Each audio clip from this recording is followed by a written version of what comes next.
Chrétien!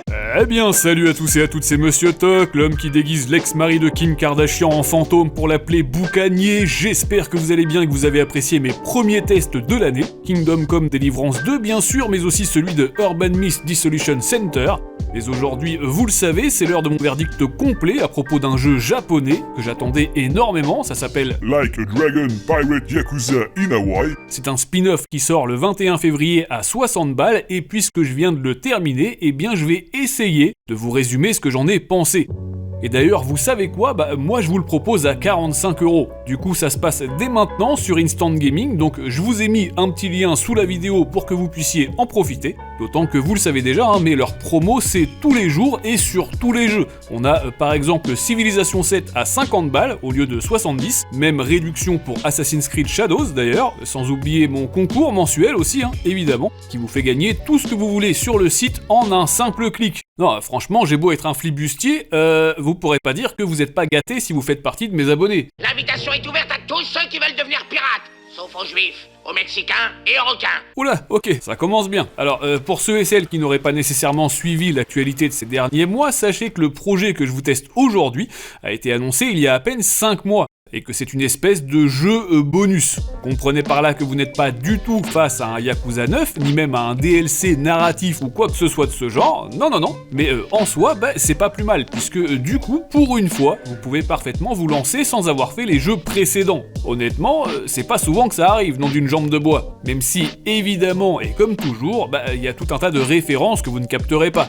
Dans tous les cas, ce pirate Yakuza in Hawaii ou l'Atpish, pour les intimes, c'est une œuvre considérée par Sega comme cadeau pour les fans, et ce afin de fêter comme il se doit leur anniversaire. Puisque si jamais vous n'étiez pas au courant, figurez-vous qu'en 2025, eh bien, je vous laisse deviner quel âge peut bien avoir cette licence japonaise. 20 années. 20 ans. C'est exact, pirate à la goutte. 20 ans déjà que ce jeu d'action PS2 s'est transformé en une franchise totalement culte et appréciée dans le monde entier. Alors, en attendant le prochain véritable opus, on nous propose en ce mois de février de hisser le pavillon noir, et ce en incarnant l'un des plus célèbres personnages de la saga de Sega, Goro Majima. qui, le temps d'une aventure, va se transformer en Willy le Borgne. C'est la toute première fois que le bonhomme a son propre jeu rien qu'à lui, et autant dire qu'il le mérite. Ce célèbre ex-Yakuza, connu entre autres pour son fameux Chrétien! et même si à l'heure actuelle on dirait qu'il sort tout droit d'un hôpital psychiatrique, effectivement, il avait quand même réussi à nous faire chialer bien comme il faut dans le génialissime Yakuza 0. Pour autant, dans cette nouvelle intrigue, on est surtout là pour déconner en tant que flibustier, puisque le scénario démarre alors que le chien fou de Shimano, Goro Majima donc, se réveille sur une plage, seul sur le sable, les pieds dans l'eau. Une intro qui vous rappellera forcément quelque chose et qui me permet d'enchaîner en vous annonçant que les événements de ce spin-off se déroulent 6 mois après la fin du 8e volet. D'ailleurs, le titre nippon, c'est carrément Yakuza 8 Pirate à Hawaï. Nonobstant, ici, il n'est pas question une seule seconde de jouer Ichiban Kasuga et Kiryu Kazuma, et il s'avère que notre héros au cache-œil est même carrément devenu amnésique. Si, je vous jure, très rapidement vous allez faire la connaissance de Noah, un petit garçon, ainsi que de son père Jason, propriétaire d'un bar et d'un ballon de baudruche rouge, même si, bien entendu, le personnage le plus important du jeu reste Goro, le bébé tigre à 4 bras, qui se veut être la mascotte de cette nouvelle épopée.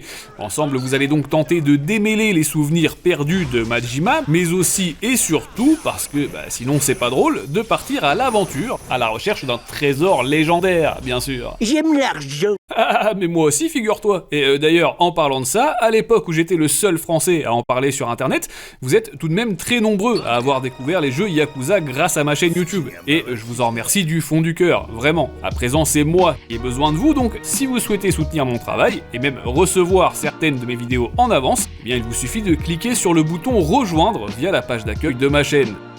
Alors évidemment, vous l'aurez constaté depuis le début de cette review, si tout le monde compare ce nouveau jeu à une espèce d'Assassin's Creed 4 Black Flag à la japonaise, c'est pas pour rien. Faut dire aussi que la piraterie n'est jamais finie. Honnêtement, moi je suis refait vu que j'adore ça, mais c'est vrai que les jeux sur les forbans, c'est un petit peu revenu sur le devant de la scène quand même ces dernières années. Le truc, c'est qu'ils sont tous occidentaux. Alors en quoi ce jeu de Sega peut bien se rapprocher de l'un des meilleurs jeux Ubisoft de l'époque ?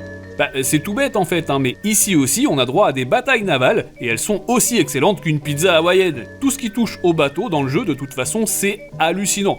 Je vous promets, c'est tellement complet que c'est carrément un jeu dans le jeu. Vous êtes donc le capitaine d'un vaisseau baptisé le Goromaru. et vous avez la possibilité de le personnaliser visuellement, de la coque au blindage, en passant par les voiles ou encore la proue. Ça, c'est la base. Mais vous allez avoir également besoin d'un équipage, donc pour ce faire, le jeu vous propose un peu plus d'une centaine de personnages à recruter tout au long de l'histoire. En sachant qu'ils ont des niveaux, on est toujours dans un action RPG, je le rappelle, et que pour les faire monter en XP, ce sera donc à vous de garder un œil sur leur morale, et ainsi d'organiser des repas, des missions ou encore des chants de pirates, pas piquer des hannetons. Mais puisque vous allez régulièrement souquer les Artimus et rencontrer beaucoup d'adversaires sur la mer, il est évident que vous devez décider qui va bien pouvoir gérer les armes à feu ou encore qui va bien pouvoir s'occuper des abordages. Bah oui, parce que après les avoir défouraillés en bonne et due forme, il faudra grimper sur les navires ennemis afin de finir le travail avec vos points. Mais avant ça, à bâbord comme à tribord, il paraît donc évident de suffisamment bien équiper vos matelots, avant de jouer les Jacques Moineau sur les flots. L'avantage, c'est que le gouvernail du bâtiment est super maniable, on a même un boost de vitesse avec triangle et des dérapages avec la touche cercle, mais le plus drôle dans tout ça, c'est bien entendu son arsenal. Et alors là, je préfère vous prévenir, et comme tout le reste du jeu d'ailleurs, c'est du grand n'importe quoi. On peut utiliser des Gatling, des mitrailleuses qui gèlent les navires ennemis, des lance-flammes aussi, des rayons laser, des lance-roquettes, des lance-requins, et même, pourquoi pas, des sulfateuses à noix de coco. Put this blood cocoa! Put the coconut down now! Mais vous le savez aussi bien que moi, dans les jeux Yakuza, on est libre de faire beaucoup de choses. Ce nouvel épisode ne déroge donc pas à la règle, et s'il ne vous demandera pas plus de 15 à 20 heures pour être terminé en ligne droite, en faisant uniquement la trame principale donc, si vous êtes comme moi, vous allez passer un temps considérable sur le contenu annexe. Au menu, mais loin d'être du menu frottin, justement, on notera que l'aventure se déroule sur 4 maps semi-ouvertes bien distinctes, Rich Island, Honolulu, Madlantis et Nele Island, la fameuse base des Palekana. Un terrain de jeu conséquent donc pour un spin-off, d'autant que le contenu vaut encore une fois largement son pesant de pièces d'or. Possibilité de cuisiner, d'utiliser votre hameçon pour atteindre des objets et des endroits en hauteur, possibilité d'effectuer des missions hors la loi en collaboration avec la police locale, ou encore bien évidemment, et comme dans tous les jeux de la licence, vivre votre meilleure vie de testeur de mini-jeux. プロポーズをしよう育児なしで後回しばっかりの僕だけどおしゃれげなサマービーチおいしげなフルコース外堀はもう埋めたぜあとは雪だけさいつまでも二人で生きてきたいのさ En vrac, on notera le fameux karaoké, le billard, le Mario Kart aussi, qui lui n'a pas besoin de la Switch 2, le casino, le safari photo bien chelou, le golf, le Colisée pour effectuer la route du Rhum, la livraison de burgers à vélo avec cette fois une petite surprise d'ailleurs, ou encore Love Journey, une toute nouvelle activité de rencontre pour adultes que je vous laisserai le soin de découvrir par vous-même. On va éviter de se faire censurer par YouTube. Pour ma part, je vous avoue que j'ai passé tout mon temps sur le nouveau mini-jeu de baseball, bien plus fun et intéressant que dans les autres épisodes, honnêtement, mais si c'est pas trop votre shop de grog, sachez que la Master System et les bornes d'arcade, avec notamment Virtua Fighter 3, sont toujours de la partie. Donc vous l'aurez compris, s'il n'est pas considéré par Sega comme étant un opus principal, le moins qu'on puisse dire c'est que ce spin-off est très loin de faire pâle figure face à ses grands frères. D'ailleurs, rien qu'en termes de garde-robe, retenez que Majima peut s'équiper de plus de 200 accessoires de mode. Combien? Ouais, honnêtement, ça commence à faire pas mal. Du coup, c'est d'autant plus dommage que le rendu visuel global paraisse si vieillot au final. On sent plus que jamais que le projet sort aussi sur PS4, mais là, faut avouer que certaines textures sont vraiment hideuses et que le jeu souffre d'un vrai problème de contraste et de luminosité. Les scènes sombres sont beaucoup trop sombres et les phases en plein soleil piquent vraiment les yeux, quoi. Sincèrement, j'aurais adoré vous dire que le jeu est aussi joli que Roger, mais là, on en est très très loin. Bon. Au moins, c'est sûr que ça tourne à 60 fps sans broncher, c'est déjà ça, et c'est primordial surtout. notamment pour assurer un système de combat aussi patate que ça. Bah oui, parce que on est sur un jeu d'action les gars, l'ADN a proprement parlé de la franchise Yakuza. Donc vous pouvez dire adieu au tour par tour et mettre le cap sur un mix ultra punchy de tatane dans le sashimi. Putain ouais, et je peux vous dire qu'il faut pas le faire chier le Rakam, hein. Ouais, sinon il devient tout rouge, ce qui fait qu'on a droit à 2 styles de baston bien vénères et que vous pouvez alterner à volonté en pleine bagarre en appuyant sur la flèche du bas. On peut même équiper des bonus d'attaque, de défense, etc. en arborant différentes bagues aux doigts, qui rappelleront bien sûr le système de vernis à ongles qu'on avait dans Forspoken. En optant pour le mode chien fou, on a donc peu ou prou les mêmes sensations que dans Yakuza Kiwami 2.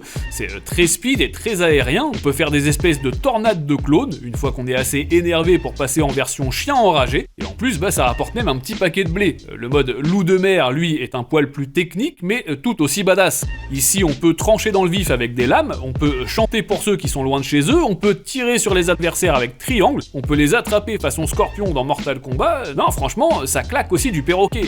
Sans oublier qu'une fois la jauge de spécial chargée, on peut sortir nos gros instruments, ouais, que ce soit un violon, un saxo ou encore une gratte, histoire de balancer des riffs de la mort qui tue. Ce qui permet donc, comme chacun le sait, et puisque c'est pareil dans la vraie vie, d'invoquer des créatures complètement what the fuck et qui rendent le jeu encore plus chelou.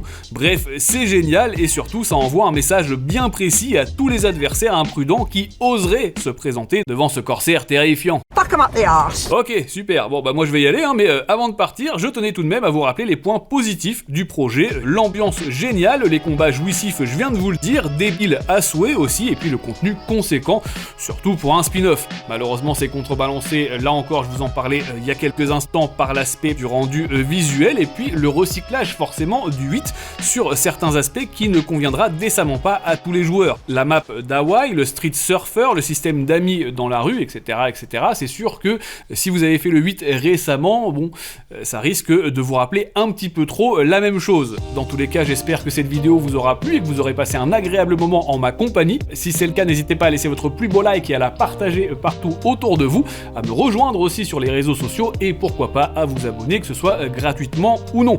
De mon côté, je vous donne rendez-vous dans quelques jours à peine pour le test d'un autre jeu Sega que j'attendais beaucoup, mais britannique cette fois. Bref, ne ratez surtout pas cette fin du mois sur ma chaîne, mais d'ici là, jouez bien, amusez-vous bien et à très vite. Ouais, on boit et on pille, on fait que ce qui nous plaît, on prend tout, on paye rien. On viole vos filles, on est mauvais, on est pirates somaliens. On cherche les embrouilles, on latte vos couilles, on est pirates somaliens.